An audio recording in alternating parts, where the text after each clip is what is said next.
Welcome, fans, to another live edition of the Countdown to the TWA One and Done. This coming May 3rd, we're getting so close in Philadelphia, Pennsylvania. This is episode 3, and we're very, very pleased to welcome one half of the broadcast team for May the 3rd, the man known as the quintessential stud muffin, Mr. Joel Gertner. But before we get into a plethora of questions for Joel, talking about his history in the business and his involvement in the show upcoming and the Fan Fest. Don't forget the Fan Fest, the WrestleCon, starting at noon on May the 3rd in the former ECW Arena, 2300 Arena. I have to throw to my broadcast partner for this endeavor, Mr. Bay Chubby Dudley Ragney. Bay, how are you today? Hey, Jack, what's going on? Hey, I am beyond, not only am I stoked and excited for May 3rd to be able to hang out with the one and only Joel Gertner, but the fact that we get to sit here this evening and shoot the shit, honored, excited, and maybe I'll move up that ladder to be vanilla. Hey, vanilla flavored semen, which, as I've been aging and maturing like a fine wine, it's turning into more of a tres leches or a creme brulee or a dulce de leche. But for want of being vanilla, we can call it vanilla. I don't want to kind of be an in-house provost here or jailhouse lawyer or anything like that.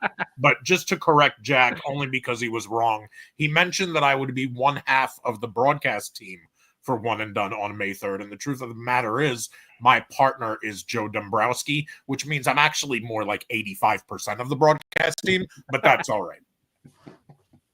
Very, very nice. I love it. I love it.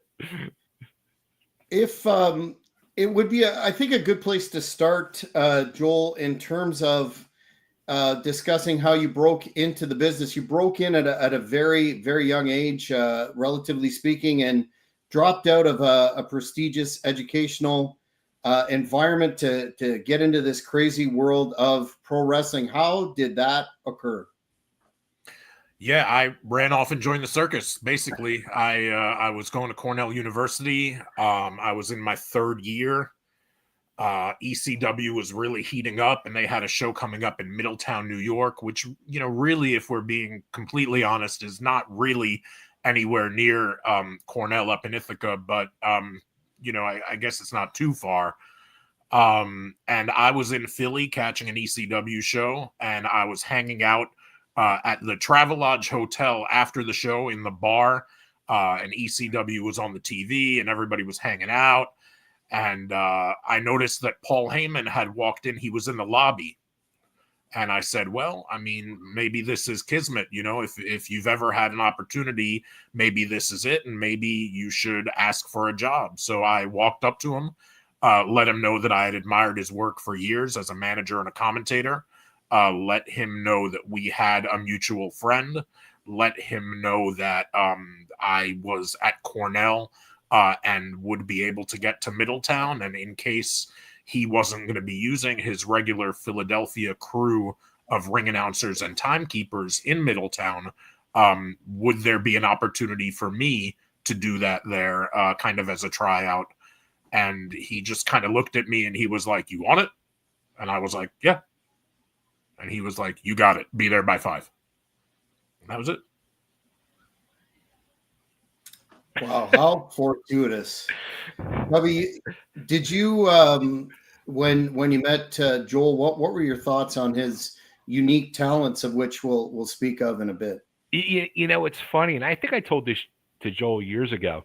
When Joel first started coming around, he was almost kind of like a gopher, right, Joel? I mean, he was always running around backstage helping out and all. It like at the Philly show because we had Bob Artiste, so he really wasn't getting that chance, and he'd be out at ringside and things like that. But he was like this quiet dude, and then all of a sudden he got on the mic and he started doing like the lucha announcing, and I remember like everybody was like, how the fuck did this happen? Like, where did this come from? Like, nobody knew or expected. And Joel just blew the whole locker room away. And little did anybody know what was about to be on Earth because, you know, I've gone on record and I've probably said this a million times. I think Joel Gertner is one of the absolute funniest and amazing things that happen to this business. And every time I need a smile, this man is the man that puts a smile on my face. Seriously. I appreciate that, man. Want to talk about your actual really record, groundbreaking style in terms of your over the top ring introductions. They've really become the stuff of legend for ECW and the Philadelphia scene in general. How in the world did you come up with some of those limericks, so to speak, and the fans that are watching right now are already asking if you could treat them with a poem? How I came up with them, it was a constant work in progress, a constant evolution. It started with something that I read in a dirty joke book one time. How is a penis like a Rubik's Cube? The more you play with it, the harder it gets. And when I was 10, I thought that was cool. And I guess I thought in the back of my mind that if I ever made it to TV, I would let more people know about that. So that's how that was the first one. And then from there, they just kind of started getting more verbose and longer and more rhymey, and they turned into like limericks, like Gertnerisms. And so yeah, that was kind of the evolution of it. Originally, it was just kind of a short, like a nickname, and then eventually it turned into like a poem or like rap lyrics or whatever. Did you ever get any pushback from either Paulie or later on with the network in terms of your content, or told to tone it down or any of that sort of deal? Yeah, the network, if anything, more from the network, but not, I mean, they kind of knew what I did. And, just our deal with the network was kind of half a shoot. Like, it was kind of, why are the only time you could see an ECW on TNN promo is during ECW on TNN. And I always wondered, living in New York City, like, how come I'm seeing the side of the city bus and it's got a roller jam, ad on the side of the bus? Why aren't they advertising us when we're getting twice the rating and we're the lead in? So, I mean, stuff like that. We were, the network and us, we were kind of always at each other's throats. They probably didn't love it, honestly. I mean, they're showing like Dukes of Hazzard and Alice, and like, I mean, they probably, it wasn't their cup of tea, I'm sure. In-house from us, I mean, Paul wanted me to, take on the JFK Jr. thing, and he was like, do your worst and write something up and let's do this. And it wound up getting a jeer in TVGuideOnline.com. In-house, he would know. Paul was pretty much a real staunch, for lack of a better term, advocate for my stuff. He was on board. And there was one night, not that I was going out there to get heat and go long, but I mean, I wasn't out there to go short either. There was one night where I really had a lot of shit to get in. And I was almost surprised that night that there wasn't any pushback for how long that I went. I guess the stuff was good enough and the crowd was into it enough that it didn't keep the show going long enough that there wasn't any reason to have heat over it. But no, I mean, not really. Thank goodness for as edgy as I tried to be and for as much as I tried to push the envelope. I think it was just understood that I was going to be kind of the Andrew Dice Clay of ECW, and that's it, That's a good way to. I never even thought of that, like the Dice Man of ECW. Were you ever approached? You mentioned, or maybe Jack, you mentioned earlier, rap, or Joel, you said like became kind of like a rap. Were you ever approached by any musical artist to do anything like that? One or two have reached out to me, yeah, and we kind of, some of it is serious, and so I've spoken with Action Bronson, and he's used quintessential stud muffin in some of his lyrics and stuff. I haven't done any kind of VO or ADR or gone into a studio and dropped some bars that have showed up in a rap tune, but it's come close. There's been interest, and like I say, Action Bronson has dropped at least one mention. So yeah, I mean, in that world, I think there are some who are kind of attuned to, there are definitely ECW fans in the world of hip hop, just like anywhere. But nothing, I haven't put my voice on wax yet as far as any actual music. I think I appeared in that music video that ran on MTV, that Kilgore video for Rob Van Dam's music for Walk. They shot the video for that downstairs in the Elks Lodge. So me and the Dudleys, we show up on MTV in that. But that's, I think, the closest I've really come to laying it down on wax, so to speak. Interesting. Yeah, it's germane that you mentioned the Dudleys, not only with Chubby here, but a lot of the hardcore fans still look back on your tenure with the Dudley Boys as a really high water mark in ECW, especially when they were at the apex of their talents in the company. What do you have a favorite moment working with them? And the second part of this question is thinking back to that amazing Heat Wave promo where Bubba almost got into it with some of the fans. I'm sure there were many nights where the heat, the legitimate heat, not go away heat, but white hot heat from yourself and the unit was such that did you ever fear for your well-being in such an environment? So that's a two-parter. Yeah. So second part, I never feared for my well-being, partially out of being young and dumb, mostly really because when you've got Bubba and Devon and Big Dick Alex, when you've got the three of them behind you, there isn't much to fear unless it's a party of 5, 10, 15. And then we've got Atlas Security, our in-house security. So I never really had much fear. I couldn't. It wouldn't have meshed well with the persona that I was trying to put across. If I had gone out there fearful, it's like being a deer in the headlights. You're just caught.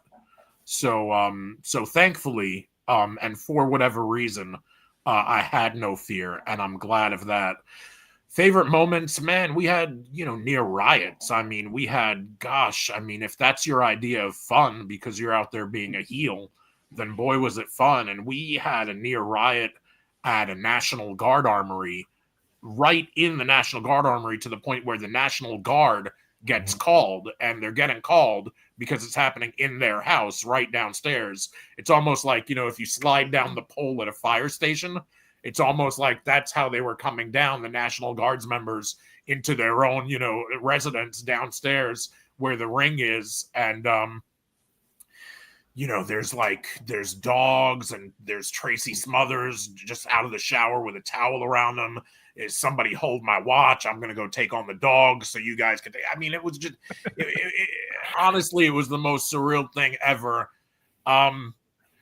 God, so many great moments, man. Both of the heat waves, that building in Dayton, Hara Arena, was just amazing for us. Mid-Hudson Civic Center, where I was a few weeks ago and where I'll be again, also in May.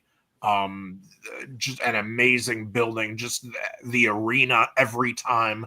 I mean, there are so many different contexts and nights and buildings and atmospheres that were so much fun. Everything with the Dudleys was fun from the very beginning, and the evolution of it, and Bubba turning heel, and until the end when, finally I'm cleared to be out there without my neck brace on, and it's the night that I'm celebrating. I don't have to wear a neck brace anymore, and Bubba and Devon give me their finish, and they take me out with 3D, and all of a sudden I'm back in the neck brace. Everything was just, you know, my whole run was from like age 20 to 25. So it was, you know, for me, the same way some people, maybe they play high school football or college basketball, and that's like the highlight of their life and their glory days. Like that's the classroom of my youth. You know what I mean? That feels like 5 lifetimes ago almost, and just kind of, you know, an innocence, and it just has just an aura and a vibe and a charm that is, you know, I'm just so thankful that I can harken back and remember those times. Do you get are you ever surprised with the amount of love that you get and nostalgia for that run? I mean, ECW, the original ECW, and your work in general, because I know you must get a lot of feedback when you do appearances and fan fest, etc. Does that really, does it ever surprise you, considering, you know, some big organizations went out of their way to erase the legacy of the original ECW and it never happened? I guess I'm always pleasantly surprised. I'm always thankful. I'm always grateful. I never take it for granted.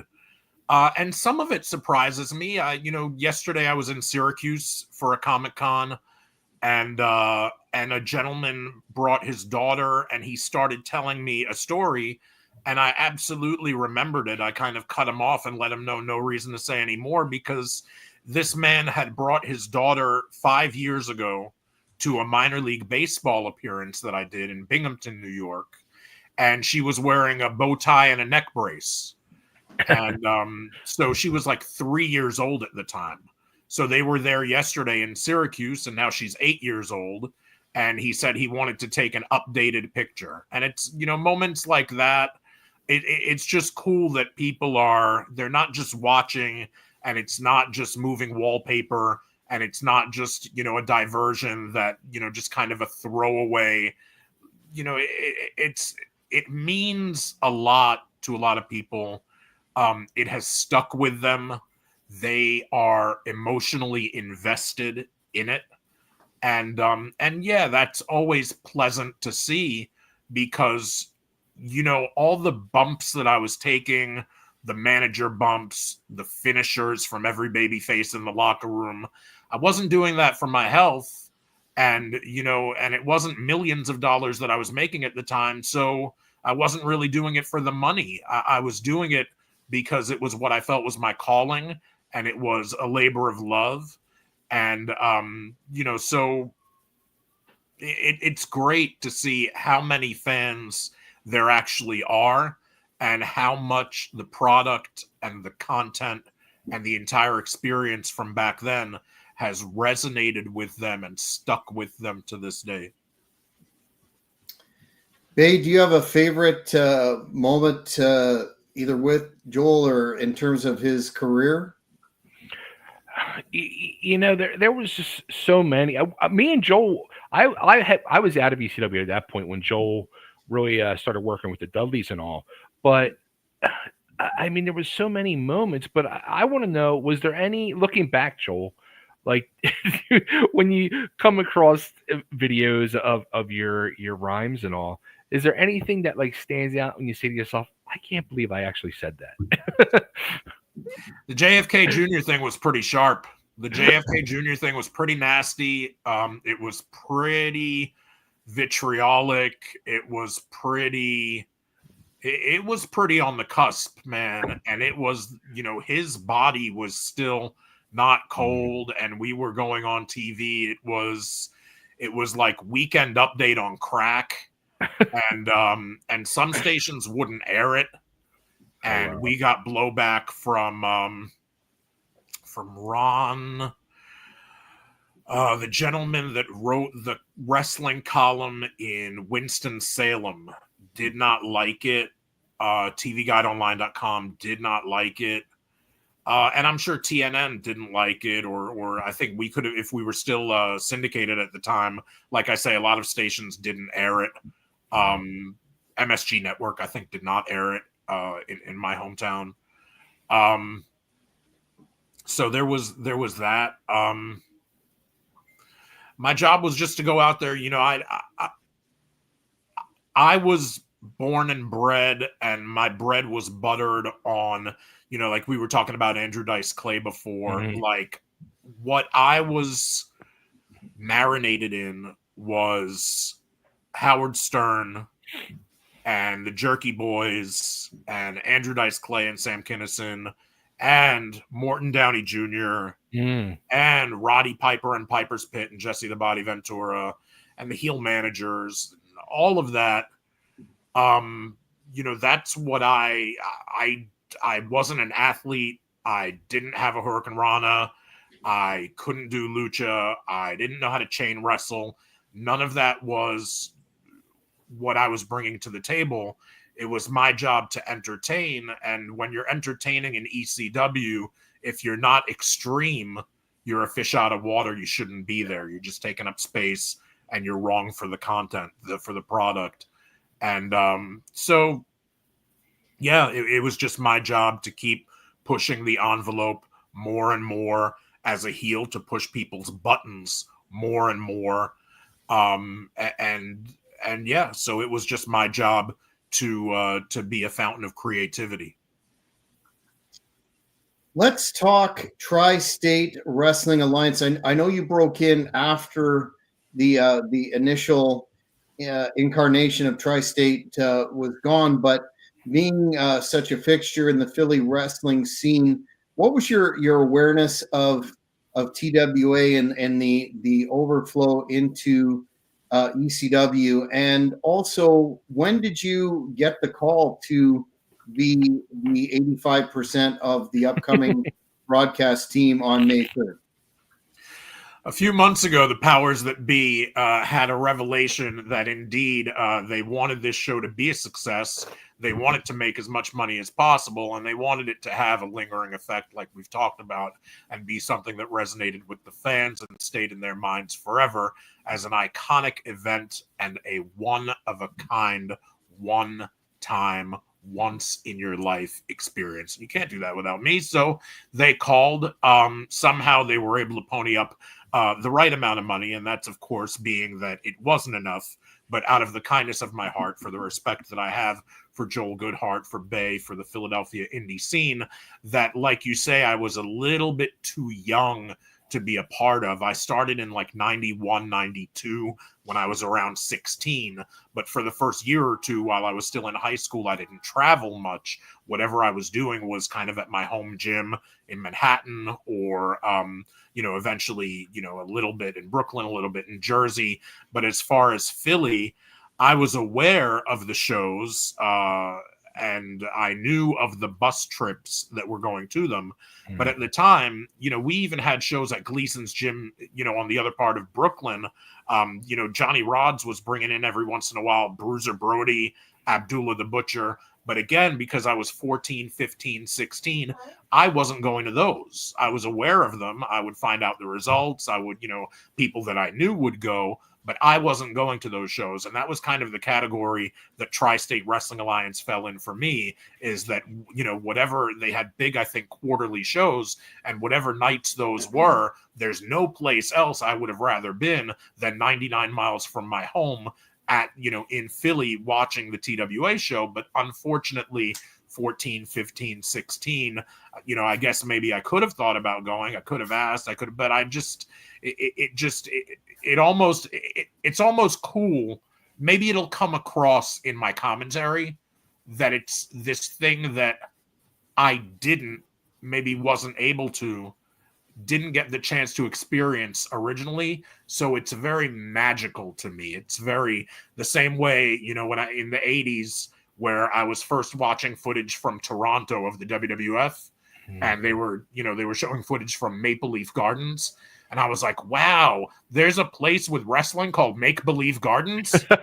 And the same way there was Make Believe Gardens in Philadelphia, there was the TWA. And it was all this crazy hardcore stuff that was happening that I now, of course, know, and knew then too, was a precursor to ECW. But I never went, and wish I did. So hopefully that'll come across in the commentary with Joe Dombrowski, is that this is something that I have a very high level of respect for and wish I could have been at the original shows. So here I am, able to celebrate kind of the full compendium, the full anthology, and see everything as it comes full circle. I got to ask you for a prediction, though. One of the matches on the card that a lot of folks are talking about, a man you're very, very familiar with his work, and I want to take nothing away from him because he's an ECW original and a legend. That would be Super Crazy, is facing my man Hannibal, the Death Dealer, in a no gimmicks match. We're going to put aside the politics and the way that Mr. Chubby Dudley here double-crossed me, but Crazy's work really, really well, and you know how over and popular he is with the Philly fans. How do you think he's going to fare in this encounter, meaning no gimmicks, meaning anything goes? Well, Super Crazy lives up to his name. He's insane.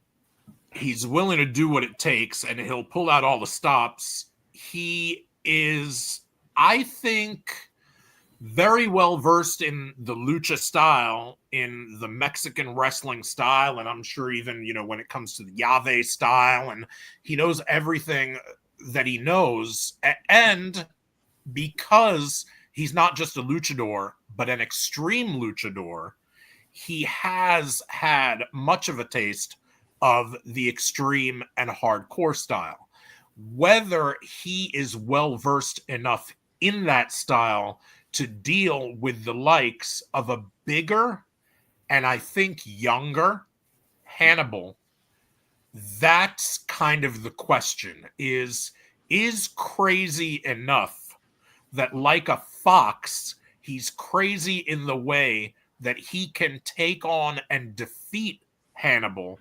Or was he crazy to get himself involved in a mess with Hannibal in a no gimmicks match in the first place? And I think that's going to be the question that gets answered in that match. And you can thank Bay for what happens to Super Crazy too. It could be the last time. I've got money on it. I guess I shouldn't say that since I'm managing him, but I've got money on it that it's the last time that those fans see Super Crazy, and I'll be very interested to hear your commentary of the match. But before we let you go, sir, I have to ask, you're part of the WrestleCon. You're one of the featured guests starting at noon on May the 3rd in the 2300 Arena. You're going to meet all those fans that you probably haven't seen for a while in the arena itself. What would you like to, or what do you think you're going to say to them when you see them? Because again, I think you're going to be met with a whole lot of love. I appreciate that. I hope you're right. That's always a blessing when fans are kind enough to tell you that they've enjoyed your work and that they're glad to see you, and it's good that you're there. And I think it's going to be great to see a lot of old faces, familiar faces. Growing up in ECW in my early 20s, I was in that building, ECW Arena, every third Saturday, and eating my lunch or dinner at Tony Luke's every third Saturday, staying at the Travel Lodge or every third Saturday. And it really was, you become like family and you become friends with a lot of the people that are at the shows. I can't wait. I'm so looking forward to it. And I urge everybody within the sound of all of our voices and watching this video, clear your calendar, make your arrangements, set your money aside, and be there, because it's once in a lifetime. It's a moment in time. It's the place to be for wrestling in that part of the country on that night. It is TWA one and done. And whether you're somebody who used to go to every TWA show, or whether you're like me, somebody who knew about TWA and wanted to, but couldn't or didn't go, whether you were too young or not even born, and whether this is going to be your one and only TWA experience, whatever it is, whatever you need to do to be there. I think this is going to be a very, very worthwhile spend of your time, very worthwhile value for your money. And yeah, I'd love to see everybody there. Chubby, do you have any final words for Mr. Gertner? I see the fans are clamoring for a poem. Are you going to give them? Are you going to give them a sample, or are they going to have to wait till May the 3rd? Whoa, whoa, whoa! It is I, the lyrical miracle, the sexual, intellectual, the cunning linguist,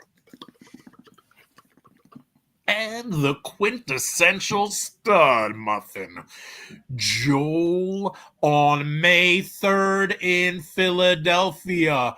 Bale B, I'll be, and Jack Kilby. Yes, indeed, we will be. Jack Kilby, he will be. We'll all be in Philly at One and Done. Even your mom or older sister might come have some fun with me, GERTNER. Oh, always an icon when he opens his mouth. Speaking of icon, we I don't know if many people know this yet. We well, I should say Joel, because he dropped this bomb on me the other day, decided to add another person to WrestleCon. The one and only Mr. Tully Blanchard will now be a guest at WrestleCon. Wow. And I'll say this. It's not confirmed, but we do have a match that night at One and Done where we have Tully's daughter, Tessa Blanchard, facing off against Baby Doll's daughter, Samantha Starr. Could Tully end up in a corner? Could Baby Doll end up in her daughter's corner? We don't know. We don't know. But I know as a parent, I would be in my daughter's corner. That's all I'm going to say. That's very interesting. Yes, it's going to be literally history in the making. I know a lot of folks talk in the wrestling business hyperbole, but this is definitely going to be history, and a big part of it will be the involvement of the quintessential stud muffin, Mr. Gertner. Look forward to meeting you for the first time in Philadelphia on May the 3rd, but thank you so much for coming on the show tonight. Thank you, Jack. Thank you, Bay. I appreciate it. Thanks, Joel. And thanks, everybody. Can't wait for the show and can't wait to see you there. Take care, sir. Take care, Joel. Well, he certainly has not lost a step, has he? But you know what? It's an absolute crime that he was never hired full-time by the WWE. I agree. I don't understand it. I don't know if his rhymes would have been too extreme for them, I guess. I don't know, but I don't understand. There's definitely a spot that could have been made for him. And in my honest opinion, I think there's still a spot, because I think they need somebody on that SmackDown roster in that commentating table. So I'm just saying that. That's my opinion. Yeah, I often thought that myself, and maybe it was, just a case of when ECW closed, they were segueing out of the Attitude Era. But Joel is a guy that certainly has the knowledge and the experience that they so desperately need in that company and other companies, AEW being one of them. We need more wrestling people, including yourself, in the industry to shape the product, because I think we're seeing a lot of instances where it's just not living up creatively to the past. But man, you dropped a huge announcement there, and as a shoot, I had no idea. Huge Tully Blanchard fan, man. I had no idea. It was dropped on me the other day, so I was not expecting that at all. That is he going to be at the WrestleCon too? Yes, he will be definitely he will be a guest at WrestleCon. Yes. Fans, I'm speaking from the heart here. You would be hard pressed to find a more loaded fan experience with the WrestleCon and the show itself. It's going to be spectacular. So I know Hannibal TV has a lot of fans in the Northeast area, Philly included, is one of our big cities, but also in Ontario. We're about give or take Ottawa, Kingston, Toronto, about a 6-hour drive to Philly. Go out of your way to come down because you're not going to be disappointed. I know, Chubby, you could go through all the legends that are on the Fan Fest, the WrestleCon, and I don't think we could squeeze it in the time remaining. And that's not to even talk about the show itself. I couldn't be more pumped for the whole day. It's going to be a bucket list event and something that a true wrestling fan, an old school pro wrestling Philly style fan can't miss. Where can they get those tickets? 2300arena.com is the only place to get those tickets. So go there. It's my prediction is sell out because it is the absolute independent wrestling event of the year. And I'm telling you right now, you're going to see a show that is historical. It's a part of history in the making. It's going to be an emotional roller coaster ride from start to finish with many surprises through the night. Don't miss it. I'm telling you. And let's before we end this episode 3, let's not forget. First of all, even though I don't like some of your underhandedness with our match and that double cross, I have to give credit where credit's due. I tell it like it is, and I think your efforts for the banner, incredible work, long overdue. I think that's going to, as you've said before, I don't think there's going to be a dry eye in the house when that banner gets dropped, raised, whatever nomenclature you want to put around it. Can you just run down the legends that are going to be on that banner in the 2300 arena?